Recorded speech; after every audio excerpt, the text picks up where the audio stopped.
Still, that man raised his gun and aimed at me, but he never fired. Instead, he made me strip one piece at a time and motioned for me to walk. Shoes and socks.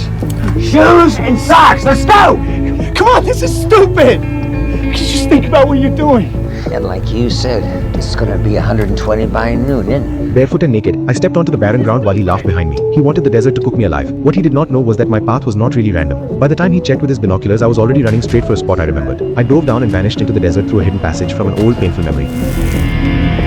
Let me call you back in 15 minutes. I cleared the stones and slipped into the cave my grandfather had left behind. When I heard his engine outside, I kicked a support beam with everything I had. It collapsed at just the right moment, and before the dust settled, he was already outside with his gun, waiting. He had no idea there was another way through the cave. Inside, I found almost nothing, and not a single drop of water. My feet were torn open, but I forced on the shoes I found and kept moving along the wall. Then I discovered a supply map my grandfather had left from his days as a guide. The moment I understood it, his shadow appeared at the entrance, so I hid the map in my waistband and slipped into a narrow crack.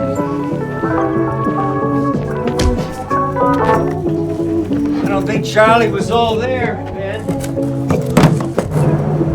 He came in armed, pretended not to see me, then lit powder and threw it into the hole. My leg dropped into it as I scrambled out, and the cave exploded behind. Okay, Ben, congratulations! Bury yourself alive. He watched from a distance, then made me remove my shoes again and keep walking just to see how long I could last. Once I got farther away, I took out the map and followed it to another cave. All I found there was a broken sofa, so I ripped out the foam and tied it around my injured feet.